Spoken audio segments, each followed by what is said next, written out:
जय जिनेन्द्र। निज स्वरूप को परम रस जामे भर्यो अपार, वंदो परमानंदमय समय सार अविकार। कुंद कुंद मुनि चंद्रवर अमृत चंद्र मुनीन्द्र, आत्मरसी बनारसी वंदो पद अरविंद। नाटक समयसार ग्रंथ के मोक्ष द्वार पर हम चर्चा कर रहे हैं और उसमें हमारा जो प्रकरण चल रहा है वो प्रमाद और अप्रमाद दशा के बारे में चल रहा है। जिसे संसार में प्रमाद कहते हैं वो मोक्ष मार्ग में प्रमाद नहीं है, है ना। और जो मोक्ष मार्ग में प्रमाद है उसे तो हम पुरुषार्थ समझते हैं। प्रमाद मतलब शुभ और अशुभ भाव का होना, ये प्रमाद है मोक्ष मार्ग में। और हम समझते हैं कि हम कुछ करते हैं, शुभ अशुभ परिणाम करेंगे, तो वो बहुत पुरुषार्थी जीव है, बहुत उत्साही जीव है। हम ये मानेंगे कि कोई पूजा कर रहा है 4 घंटे, सिद्ध चक्र मंडल विधान में आखिरी दिन की पूजा में बैठा है और उसने 6-7 घंटे पूजा की, तो हम क्या समझेंगे कि इसने बहुत मेहनत का, बहुत पुरुषार्थी है, आप कैसे 7 घंटे तक बैठ जाते हो। किंतु मोक्ष मार्ग में वो प्रमादी जीव है ना। संसार मार्ग और मोक्ष मार्ग दोनों अलग अलग हैं। जिसे संसार में प्रमाद कहते हैं वो मोक्ष मार्ग में, जिसे प्रमाद कहते हैं उसे संसार में पुरुषार्थ कहते हैं। तो हमारा ये बहुत महत्वपूर्ण प्रकरण चल रहा है। 38 नंबर का छंद कल हमने पढ़ा था। आज के 4-5 और छंद पढ़ेंगे इसमें और प्रमाद के बारे में। मतलब इतने सारे छंद बनारसी दास जी ने क्यों लिखे, क्योंकि बहुत महत्वपूर्ण प्रकरण। कलश भी अमृत चंद्र आचार्य देव ने बहुत लिखे ये 2 गाथाओं के ऊपर। 306-307 नंबर की गाथा है और उस पे बहुत सारे 8-10 कलश अमृत चंद्र आचार्य देव ने लिखे। इसलिए 10-12 छंद भी यहाँ बनारसी दास जी ने लिखे। कल जो हमने बात की थी कि प्रमाद की दशा कैसी होती है, कि जो मुनि प्रमाद गुण स्थान में होते हैं वो गेंद की तरह ऊपर नीचे उछलते रहते हैं ना, झूले की तरह, गेंद की तरह। अब ये पता है कि इस तरह से उछाले महावीर भगवान कितने दिन तक इस अवस्था में रहे थे, कितने दिनों तक इस उछाले में रहे थे। 7वां गुण स्थान, 6ठा गुण स्थान, 6ठा गुण स्थान, 7वां गुण स्थान, कितने दिन तक रहे थे बेला भाभी? 12 वर्ष। 12 वर्ष। 12 वर्ष तक, है ना। क्योंकि 30 वर्ष की अवस्था में उन्होंने मुनि दीक्षा धारण की थी और 42 ईयर्स की वर्ष में, एक मिनट मुझे आप लोग, हाँ, और 42 ईयर्स में उनको केवल ज्ञान की। तो 12 वर्ष तक वो मुनि अवस्था में रहे। मतलब वो गेंद की तरह कभी 6ठे में जाते, कभी 7वें में आते, है ना। और ज्यादा कि भरत चक्रवर्ती 48 मिनट में ही वो सीधे 7वें गुण स्थान में आए और उन्होंने आगे बढ़ गए। बाहुबली भगवान 1 वर्ष तक रहे, आदिनाथ भगवान 1000 वर्ष तक रहे। तो कितना पुरुषार्थ का काम है कि आत्मा में लीन रह जाना, स्वरूप में लीन रह जाना, वो कितना मुश्किल काम है कि मुनिराज बारंबार उसी का ही पुरुषार्थ करते रहते हैं। 1000 वर्ष तक आदिनाथ भगवान क्या कोशिश करते रहे कि वो वापस से 7वें से 6ठे में नहीं आए, किंतु प्रमाद की दशा में नहीं आए, अप्रमादी रहे, किंतु प्रमाद की दशा में रहना पड़ा। मतलब अप्रमाद में इतने समय नहीं रह पाए, इसलिए प्रमाद की भूमिका में आते रहे। तो इस तरह से ये जितने भी मुनिराज होते हैं, जब तक केवल ज्ञान की प्राप्ति नहीं होती तब तक गेंद की तरह, झूले की तरह ऊपर नीचे होते रहते हैं। किंतु उन्हें 6ठे गुण स्थान में रहना अभिष्ट नहीं है, उन्हें प्रिय नहीं है कि वो 6ठे गुण स्थान में रहें। कोशिश तो 7वें गुण स्थान, क्योंकि उन्होंने मुनिव्रत धारण ही क्यों किया है कि मोक्ष में जाने के लिए, है ना। उनका मुख्य था कि मोक्ष में जाना, इसलिए उन्होंने मुनिव्रत धारण किया था। अब वो मोक्ष में जाने का पुरुषार्थ कि आत्मा के स्वरूप में, आत्मा में लीन होना, तो उसमें लीन नहीं रह पा रहे हैं, इसलिए वो वापस छठे गुण स्थान में आते हैं। तो इस तरह से ये हमने कल 38 नंबर के छंद पे बात की थी। साधु दशा में छठा गुण स्थान प्रमत्त मुनि का है। सो छठे से सातवें में और सातवें से छठे में असंख्यात बार चढ़ना और गिरना होता है। मतलब महावीर भगवान, महावीर मुनिराज 12 वर्ष तक रहे, तो असंख्यात बार वो छठे गुण स्थान में गए, असंख्यात बार सातवें में आए। तो कल अपन चर्चा कर रहे थे ना, भोजन करते करते भी वो बीच में आत्मा में चले जाते हैं और फिर बाहर आ जाते हैं, आत्मा का स्मरण कर लेते हैं, आत्मा का अनुभव करके फिर बाहर, मतलब वो दिन में ही अनेकों बार अंदर और बाहर होते रहते हैं। इसीलिए कि हमको तो लगे, देखो ये होता है मुनिराज के लिए कि उन्हें जैसे होता है ना, चौथे गुण स्थान वर्ती जीव है, उसे 6 महीने में एक बार तो आत्मा का स्मरण होता ही होता है ना, आत्मानुभव होता ही है। पांचवें गुण स्थान वाला है, वो 15 दिन में एक बार उसे आत्मा का अनुभव, आत्मा का स्मरण होता ही होता है। और जो मुनिराज होते हैं वो तो अंतर्मूर्त में अनेकों बार अंदर चले जाते हैं और बाहर आ जाते हैं। वो प्रवचन कर रहे हैं, 1 घंटे का उपदेश दे रहे हैं, किंतु उसके बीच में भी वो आत्मा के अनुभव में चले जाते हैं, आत्मानुभव में चले जाते हैं। तो ऐसे असंख्यात बार गिरना और चढ़ना होता रहता है। पुनः करके फिर से अब बताते हैं कि प्रमत्त दशा कैसी होती है। पढ़ते हैं एक बार। घट में है प्रमाद जब ताई, पराधीन प्राणी तब ताई। जब प्रमाद की प्रभुता नासे, तब प्रधान अनुभव पर गासे। देखो, घट में है प्रमाद जब ताई, जब तक घट में प्रमाद है, जब तक प्रमाद में है जीव, तब तक क्या है, प्रमाद का एक वो बता रहे हैं कि प्रमाद के कारण क्या परेशानी, पराधीन प्राणी तब ताई, तब तक जीव पराधीन रहता है, प्रमाद में रहता है। मतलब क्या, जब तक जीव स्वरूप में नहीं रह पाता, जब तक जीव शुभ अशुभ के परिणाम करता है, तब तक पराधीनता रहती है।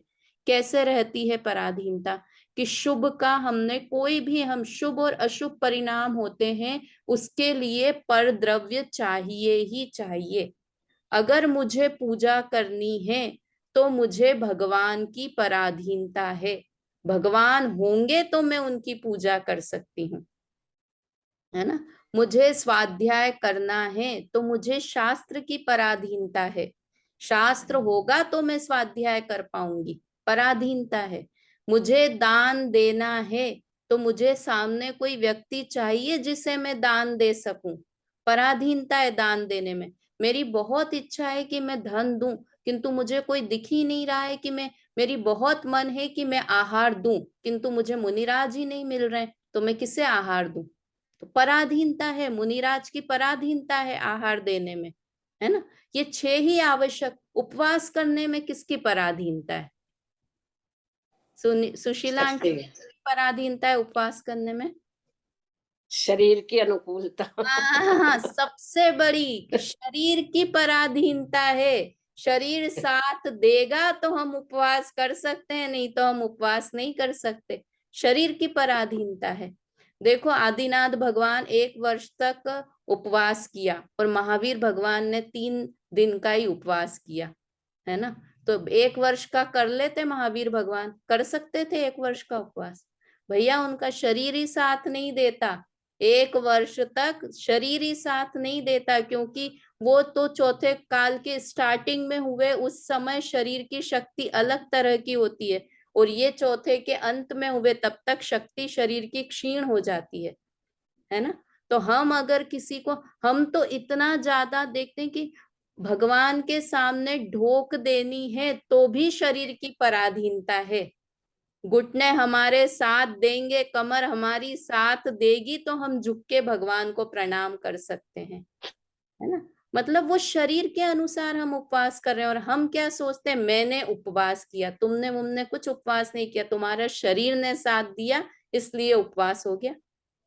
कोई बेचारा हो नहीं कर सकता है उपवास, तो हम कह रहे हैं अरे तो एक भी उपवास नहीं करता, अरे भाई उसके शरीर की पराधीनता है, शरीर साथ नहीं देता इसलिए उपवास नहीं हुआ। मतलब जितनी भी शुभ और अशुभ की क्रियाएं हैं, जहां तक अपना दिमाग कोई भी चीज लगा के देखो। अभी आप कहोगे कि मैंने कहा आपसे कि पूजा करने में भगवान की पराधीनता है, अष्ट द्रव्य की पराधीनता है, ये चीजें होंगी तो हम पूजा कर सकते हैं। तो आपको तुरंत लगेगा कि ठीक है, हम भगवान नहीं हो तब क्या हम पूजा नहीं कर सकते हैं? सुनीता आंटी, भगवान नहीं है तब हम पूजा कर सकते हैं कि नहीं कर सकते हैं? भाव पूजा कर लो। कर भाव, सकते हैं। भाव पूजा कर भाव सकते पूजा। हैं। तो फिर कहाँ पराधीनता रही भगवान की? अरे भाई तब भी पराधीनता है कि हमको भगवान की बारे में सोचना तो पड़ेगा, भगवान को इमेजिन तो करना पड़ेगा, है ना। जब अभी लॉकडाउन हुआ था तब हम लोग घर पे पूजा कर रहे थे सब लोग, है ना। तो हम लोग पे बैठते, आंख बंद करते, और आंख बंद करके फिर किसका विचार करते कि ये जो स्मारक में सीमंदर भगवान है, वो सीमंदर भगवान आंख बंद करके हम स्मरण कर रहे हैं सीमंदर भगवान का। तो वो भी पराधीनता है ना, आपने कभी ना कभी वो सीमंदर भगवान को देखा था, उनको स्मरण कर रहे हैं, उनकी प्रतिमा को विचार कर, मतलब सोचने में भी पराधीनता। जहां पर द्रव्य चाहिए उसका मतलब है पर द्रव्य की पराधीनता है। तो ये जो प्रमाद की दशा है, जो ये शुभ अशुभ के भाव होते हैं, इसमें 100% पराधीनता है। और जैन धर्म या सुख का मार्ग क्या है? पराधीन नहीं होना, स्वतंत्र होना, ये सुखी होने का सबसे अच्छा उपाय है। तो जो प्रमाद की दशा है, जब तक जीव प्रमाद की दशा में रहता है, या प्रमाद की हम एक और परिभाषा क्या बना सकते हैं कि जहां पराधीनता होती है उसका मतलब है वो प्रमाद की दशा है। ठीक है, तो शुभ अशुभ भावों में पराधीनता रहती है। अशुभ के परिणाम करने तो पराधीनता चाहिए, पांचों पाप करने, हिंसा करेंगे तो सामने कोई चीज होगी तो उसकी हिंसा करेंगे, है ना। सारी सारी चोरी, तो कोई पर वस्तु होगी तो हम चोरी करेंगे। हर ये शुभ अशुभ के परिणाम होंगे तो उसमें पर द्रव्य चाहिए ही चाहिए, उसकी पराधीनता चाहिए ही चाहिए, है ना। और कैसा है कि जब प्रमाद की प्रभुता नासे, प्रभुता मतलब बल, जब प्रमाद का बल नष्ट हो जाता है तब प्रधान अनुभव प्रकाशे, कि तब प्रधान मतलब जो मुख्य आत्मानुभव है वह प्रकट होता है। दोनों चीजें एक साथ नहीं हो सकती कि हम शुभ भाव भी करें और शुद्ध परिणाम भी करें, दोनों चीजें एक साथ नहीं हो सकती। तो जब प्रमाद की दशा या शुभ अशुभ के परिणाम का नाश होगा तब शुद्ध भाव या आत्मानुभव की दशा प्रकट होती है। ठीक है, चलिए इसका अर्थ पढ़िए, मम्मी पढ़ो इसका अर्थ।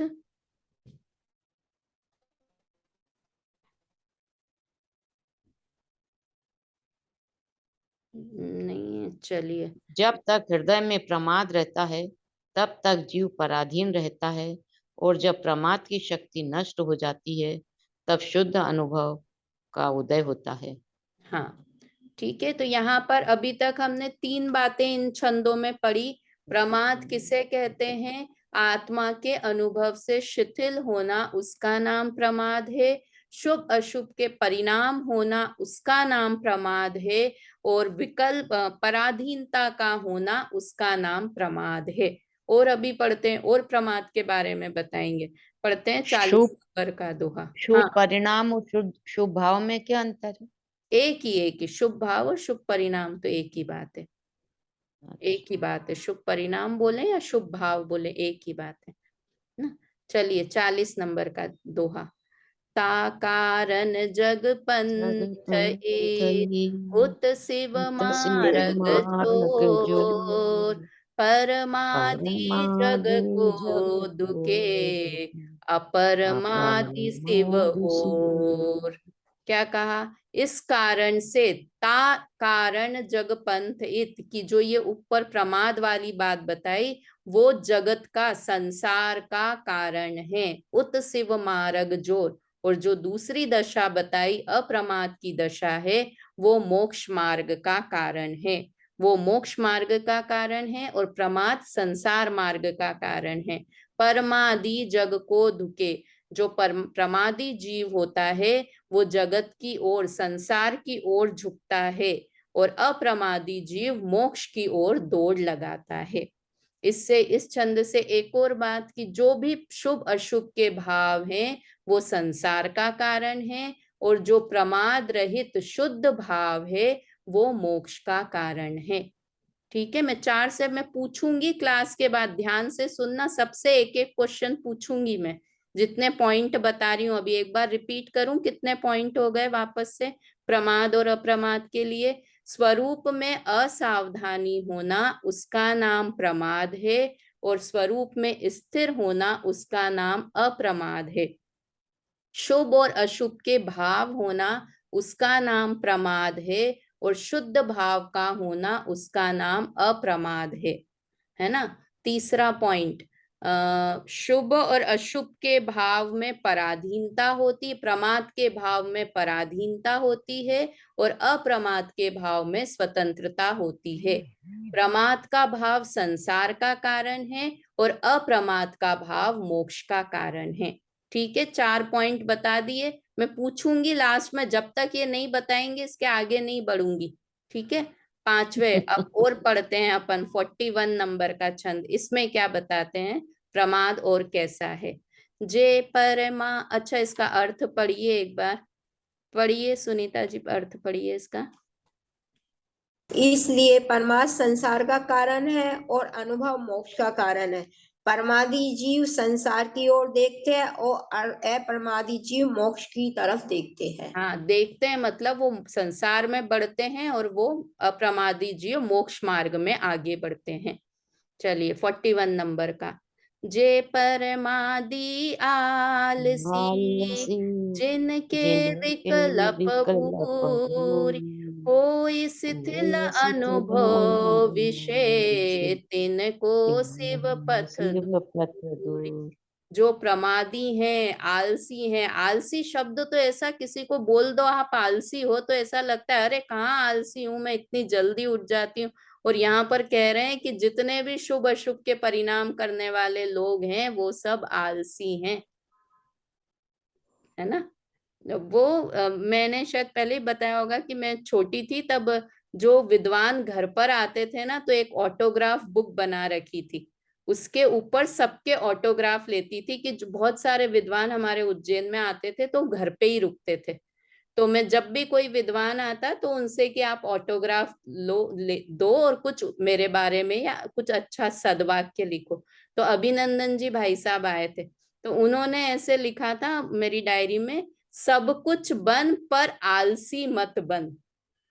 तो मेरे को ऐसे लगा कि इन्होंने ऐसे क्यों लिखा, और वो उस समय में सच्ची में 12th में थी तो बहुत सोती थी मैं, बहुत नींद आती थी, मतलब होती है ना वो यंग एज में बहुत नींद, जब सो जाओ तब सो जाओ 8-8 बजे तक उठने के ठिकाना। तो मेरे को लगा शायद इनको समझ में आ गया या मम्मी पापा किसी ने बता दिया कि मैं बहुत आलसी हूँ, बहुत सोती हूँ इसलिए। फिर बाद में जाके समझ में आया कि आलस मतलब क्या है, मोक्ष मार्ग में आलस, आलस मतलब शुभ अशुभ के परिणाम होना, वो आलस की दशा है। कि सब कुछ बन मतलब आलसी मत बन, शुभ अशुभ भावों में मत अटका रह, शुभ अशुभ भावों से आगे निकल, वो वहां वो बताना चाह रहे थे और मैं समझी मेरे सोने से रिलेटेड आलस की बात चल रही है। तो यहाँ क्या लिखा, जो प्रमादी और आलसी होते हैं तिनके विकल्प भूरी, उन्हें बहुत विकल्प होते हैं। देखो कितनी अलग परिभाषा है मोक्ष मार्ग में प्रमाद की। हम तो जो ज्यादा मेहनत करता है, भाग भाग के काम कर रहा है, उसे कहेंगे ये कितना पुरुषार्थी है, कितना उद्यमी है। और यहाँ कह रहे हैं कि जो ज्यादा विकल्प, जितने ज्यादा विकल्प उतना ज्यादा आलसी, है ना। जितना ज्यादा आप दौड़ दौड़, आप 100 लोगों का खाना बनाने की ताकत रखते हो, बोलते हो कि मैं 100 लोग का खाना बना सकता हूँ, लो आप डबल आलसी हो, है ना। जितना जितना हम विकल्प, जिसके जितने विकल्प हैं वो उतना बड़ा आलसी है। देखो पुरुषार्थ क्या करने में है, विकल्प इसका करने मतलब में कि खाना नहीं बनाए। खाना तो बनाओ, पर ये मत मानो कि मैं खाना आलसी हो, खाना बनाने का विकल्प करते हो मतलब आलसी हो। देखो, कुछ करने में पुरुषार्थ है या कुछ नहीं करने में पुरुषार्थ है? कुछ नहीं करने में। नहीं कुछ करने में नहीं पुरुषार्थ करने है। में, जानने में पुरुषार्थ है। कुछ नहीं, हमको जानना कुछ काम करना ही नहीं लगता है। जानना मतलब क्या काम करना हुआ, कुछ करें, हाथ पैर हिले, हमारे हिसाब से काम हो तो वो, क्योंकि हम उसमें अपनी कर्तृत्व बुद्धि का पोषण करते हैं। मैं कर सकता हूं, अभी एक आएगा आगे दोहा, अहम बुद्धि, अहंकार वाला जीव होता है जो ऐसा सोचता है मैं कर सकता हूँ। अहम है ना, मैं खाना बना सकती हूँ, तो तुम आलसी हो। अभी आलस की परिभाषा तो मेरी तब समझ में आई जब मेरा अभी पैर में फ्रैक्चर हुआ ना। अपन बैठे हैं सोफे पे, सब कुछ कर सकते हैं, कि लग रहा है ये खाना अच्छे से नहीं बन रहा है, ऐसा लग रहा है 1 सेकंड में उठ के मैं अभी छोंक देती हूँ सब्जी, इतनी देर लगा रहे हैं ये सब्जी छोंकने में, मैं अभी छोंक। पर किस में पुरुषार्थ था? बैठे रहने में पुरुषार्थ था उस समय, कि खड़े होके काम करने में पुरुषार्थ है? बैठे रहना। बैठे रहने में पुरुषार्थ ज्यादा है। ज्यादा मेहनत लग रही थी कि उठ के 1 सेकंड लगेगा जाके सब्जी पर बैठे। किसी को बेड रेस्ट हो जाता है ना, प्रेग्नेंट होती है लेडीज, तो बेड रेस्ट हो गया तो कैसा लगता है, 2-3 महीने तक बेड पे हो, ऐसा लगता है अरे यार क्या पड़े पड़े, कितना मुश्किल काम है। तब समझ में आता है नहीं करना बहुत बड़ा पुरुषार्थ है। करना बहुत सरल काम है, किंतु कर रहे हैं उसे जानते रहना, देखते रहना, वो भी बिना राग द्वेष किए, वो बहुत बड़ा पुरुषार्थ है। इसका मतलब कि पड़े रहने में आकुलता है और आकुलता में राग द्वेष के परिणाम है। नहीं, पड़े रहने में मतलब हम कुछ काम नहीं कर रहे हैं। वापस बोलो, क्या बोले आप? इसमें पड़े रहने में जो अपन समझ रहे हैं कि अपन जान रहे हैं परंतु जान तो नहीं रहे हैं, उसमें आकुलता हो रही है। तो हाँ तो, आकुलता हो रही है, ही राग द्वेष के परिणाम है। हाँ, राग द्वेष के मतलब वो विकल्प है, मैं शारीरिक क्रिया हाँ, की बात नहीं है। अपन अगर बैठे हुए हैं उस समय और बैठ के सिर्फ देख रहे हैं काम हो रहा है तो फिर भी ठीक है, पर उस किंतु हम पर बैठ उसमें के आकुलता कर रहे हैं। आकुलता कर रहे हैं तो वो प्रमाद और आलस की दशा है, क्योंकि विकल्प है ना, यहाँ विकल्प से लिया अपन में कुछ करने वाला, तो एक एग्जाम्पल के लिए अपन ऐसा शब्द बोल देते हैं कि कुछ करना नहीं करना, किंतु वास्तव में आलस और प्रमाद का रिलेशन विकल्प करने से है। हमारे भगवान क्यों इतने पुरुषार्थी हैं? क्योंकि भगवान के केवल ज्ञान में सब दिख रहा है। महावीर भगवान को दिख रहा है कि उनके फॉलोअर्स तो बहुत कम है उनके, और पार्श्वनाथ भगवान के फॉलोअर्स बहुत सारे हैं। पार्श्वनाथ भगवान के बहुत सारे मंदिर है, महावीर भगवान के, कमल्लीनाथ भगवान के गिन चुन के मंदिर हैं। उनको सब ज्ञान में दिख रहा है, केवल ज्ञान में, किंतु फिर भी उन्हें विकल्प नहीं हो रहा है, राग द्वेष नहीं हो रहा है, ये उनका पुरुषार्थ है ना। ज्ञान में काम काम करते हुए भी ज्ञाता दृष्टा रह सकते हैं। ये हाँ, नहीं है पड़े रहने में ही ज्ञाता खड़े दृष्टा रहने रहना। में नहीं, वो तो अपने शब्द बोलने में आता है कि काम हाँ, करना वाली, किंतु वास्तव में विकल्प का होना वो प्रमाद की दशा है, और विकल्प का नहीं होना वो अप्रमाद की दशा है ना। किसी भी, अपने को तो इतना विकल्प भी मंजूर नहीं है, गुण भेद का विकल्प भी विकल्प की श्रेणी में जाता है, कि मेरे में इतने गुण हैं, ज्ञान गुण, दर्शन गुण, चारित्र गुण, ऐसा जो ज्ञान में ज्ञेय का ऐसा बार बार चेंज होना है ना, वो भी विकल्प की पोजीशन है। इतना निर्विकल्प होना है हमको, कि विकल्प मात्र का त्याग होना। तो आलसी और प्रमादी कौन है? जिसके अधिक विकल्प हैं वो आलसी है, और जिसके विकल्प नहीं है वो उद्यमी है ना, वो अप्रमादी जीव है। होई शिथिल अनुभव विषय। क्यों ऐसा है कि जो जो विकल्प हैं, क्योंकि वो ऐसा करता है तो वो आत्मानुभव में शिथिल हो जाता है, उसे करने का कर्तृत्व का भाव रहता है, तो वो आत्मानुभव में शिथिल हो जाता है, और ऐसे जीव का मोक्ष मार्ग दूर दूर और दूर चला जाता है।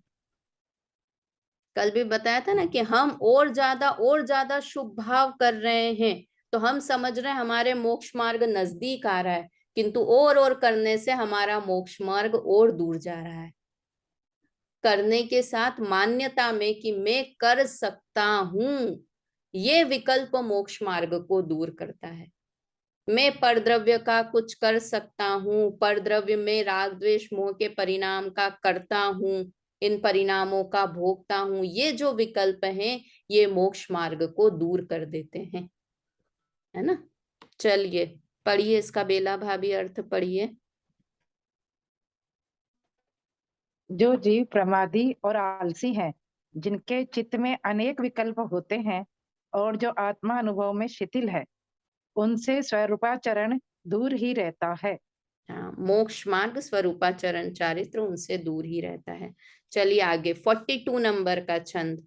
जे परमादि आलसी ते अभिमानी जीव, जे अविकल्पी अनुभवी ते समरसी सदीव। और बात बताई कि जो प्रमादी और आलसी हैं वो अभिमानी हैं। जो मैं कह रही थी ना, अभिमानी क्यों हैं? क्योंकि उन्हें कर्तृत्व है, कर्तृत्व बुद्धि है कि मैं पर का कुछ कर सकता हूँ। ऐसे अभिमान से जिनका कंधे भारी हो रखे हैं इस अभिमान से कि मैं पर का कर सकता हूँ, मेरे किए बिना कार्य नहीं होगा, मैं कितना अच्छा करता हूँ। ये अपन पहले छंद पढ़ के आए ना कर्ता कर्म अधिकार में, ये कहो मैंने कैसी की, बताओ मेरे अलावा कौन कर सकता है। ऐसे जिसको विकल्प रहते हैं कर्तृत्व के, तो वो अभिमानी जीव है ना। जो प्रमादी और आलसी जीव है, जो पर का कर सकता हूं ऐसे विकल्प वाला जीव है, वो जीव अभिमानी है। जे अविकल्पी अनुभवी ते समरसी सदीव। अब यहाँ से अविकल्पी जीव, अप्रमादी जीव कैसे होते हैं? वो अभिमानी नहीं होते हैं, समता रस का पान करने वाले हमेशा समता रस का पान करते हैं, पर में कर्तृत्व बुद्धि और अभिमान नहीं रखते हैं। चलिए इसका अर्थ पढ़िए सुशीला आंटी, इसका अर्थ पढ़िए। जो जीव प्रमाद सहित और अनुभव में शिथिल है, वे शरीर आदि में अहम बुद्धि करते हैं, और जो निर्विकल्प अनुभव में रहते हैं, उनके चित्त में सदा समता रस रहता है। अब वापस से 5 पॉइंट बताऊं, फिर एक और आएगा छठा पॉइंट, फिर लास्ट के 10 मिनट हम क्वेश्चन आंसर ही पूछेंगे, ठीक है। फिर से, प्रमाद मतलब स्वरूप में असावधानी प्रमाद है, आत्मा में रहना, आत्मानुभव में रहना वो अप्रमाद की दशा है। शुभ और अशुभ भावों का होना वो प्रमाद है, शुद्ध भावों का होना वो अप्रमाद है। पराधीनता का प्रमाद में पराधीनता होती है और अप्रमाद में पराधीनता नहीं होती है। प्रमाद में बहुत विकल्प होते हैं, अप्रमाद की दशा में विकल्प नहीं होते हैं। प्रमादी जीव अहंकार बुद्धि वाला होता है और अप्रमादी जीव समता रस वाला होता है, ठीक है। ये अपन ने 5-6 छंद पढ़े, 5 डिफरेंस बता दिए। और आगे पढ़ते हैं, और कैसा होता है पुनः। जे अविकल्पी अनुभवी शुद्ध चेतना युक्त ते मुनिवर लघु काल में होई कर्म सो मुक्त। यहाँ आके अब बात खत्म हुई है प्रमाद अप्रमाद की, कि जो विकल्प से रहित हैं जो जीव, जो आत्मानुभव में लगे हुए हैं, वो कैसे हैं? शुद्ध चेतना, शुद्ध ज्ञान और दर्शन से युक्त हैं, है ना। सम्यक ज्ञानी है, सम्यक दृष्टि है, शुद्ध हैं, वो शुद्ध चेतना से युक्त हैं। ते मुनिवर लघु काल में, क्यों बता रहे हैं यहाँ मुनिराज की बात? क्योंकि अप्रमत्त गुण स्थान में आ गए हैं, जिसे विकल्प नहीं है।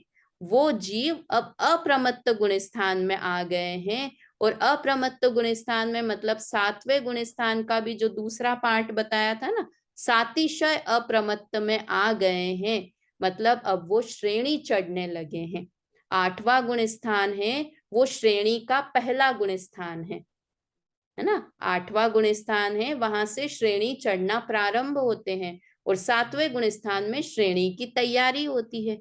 तो जो सातिशय अप्रमत्त दशा में आ गए हैं, वो मुनिवर लघु काल में होई कर्म सो मुक्त, अब श्रेणी चढ़ना चालू हो गए हैं, तो असंख्यात गुणी कर्मों की निर्जरा, जो जीव श्रेणी चढ़ता है उसके बहुत फास्ट फास्ट कर्मों की निर्जरा होती है ना।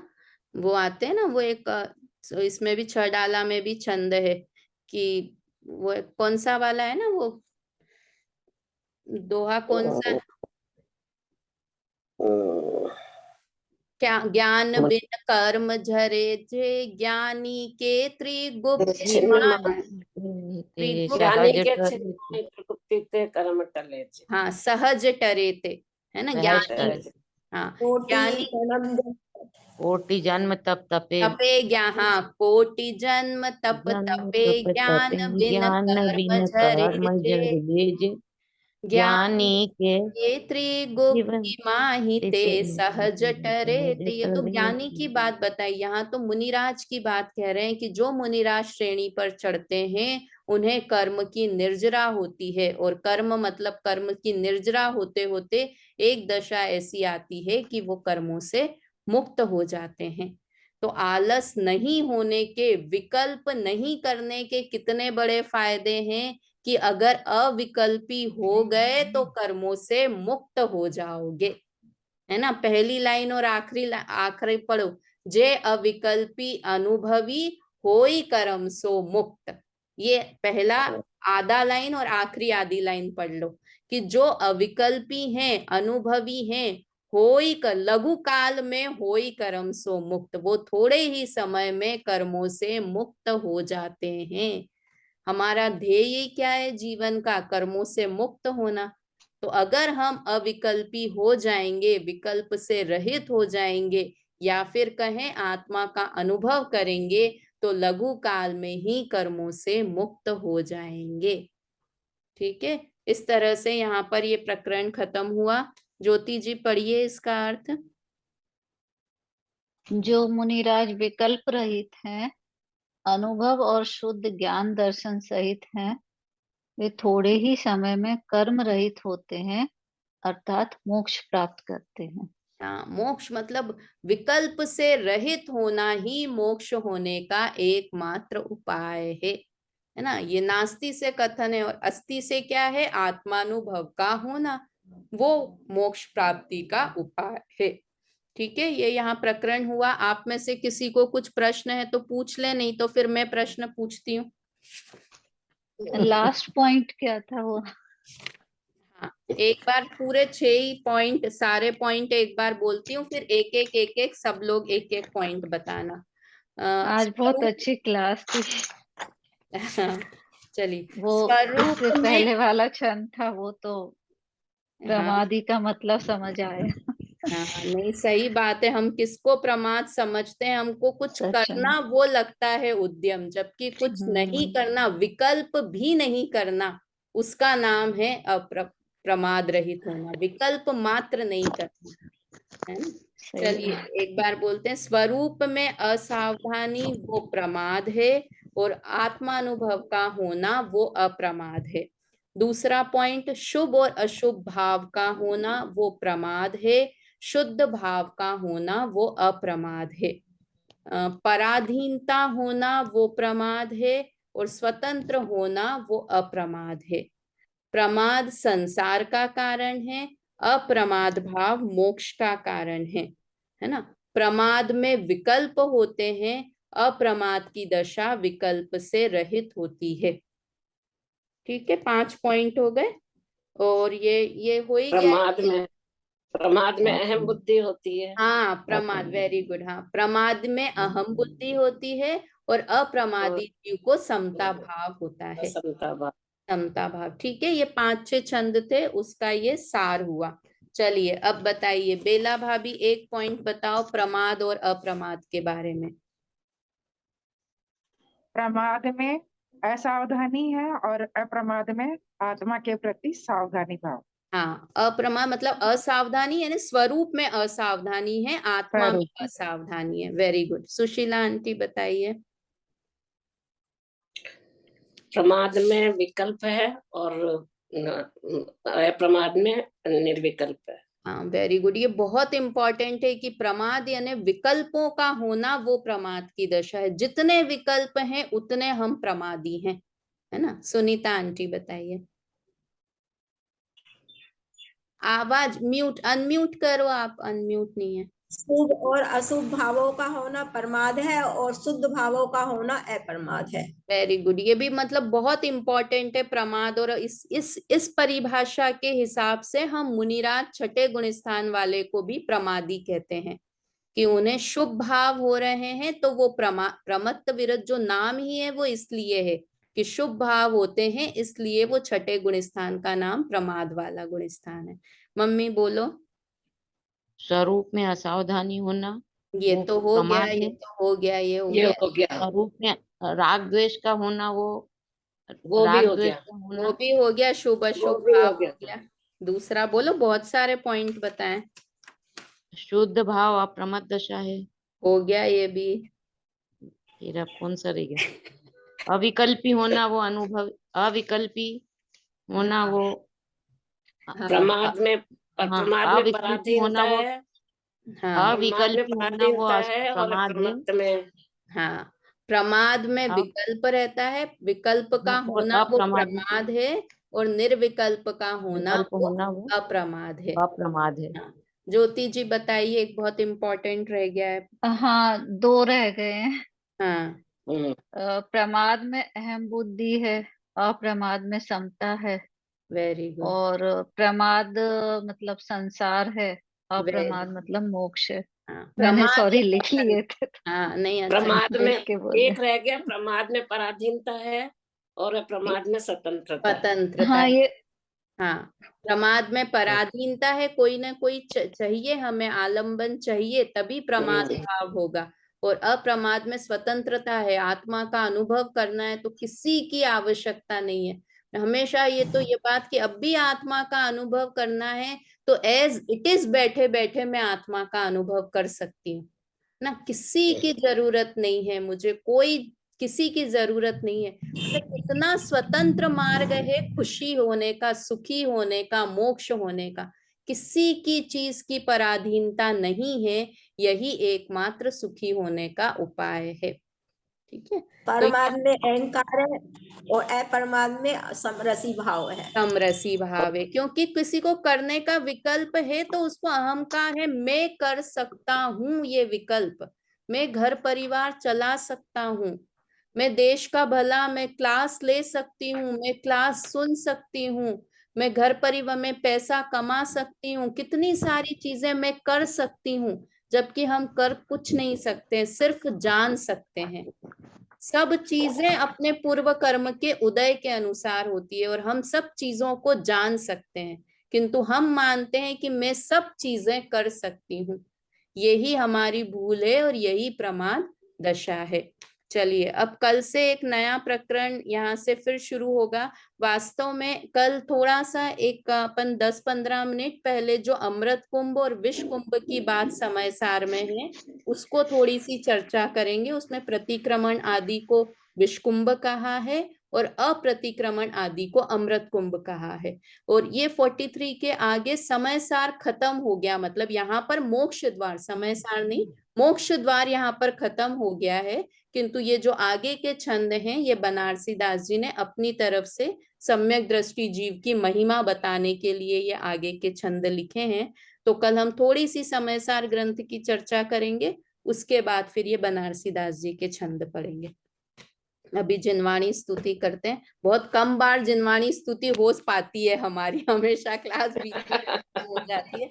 पर आप लोग अपने हिसाब से जिनवाणी स्तुति करके ही उठा करिए, अभिनय नहीं हो जिनवाणी की, वो मैं अलग से कर लेना चाहिए, खत्म हो जाए तो, है ना। जय भाव जिनेन्द्र। मरण से त्रस्त प्रतीक्षण, मेरे घट में अमृत घोलो, मैं विवेक बिन अंध शारदे, नय अंजन से लोचन खोलो। जय जिनेन्द्र। जय जय जिनेन्द्र, जय थैंक यू दीदी, जय जय। हाँ। Thank you.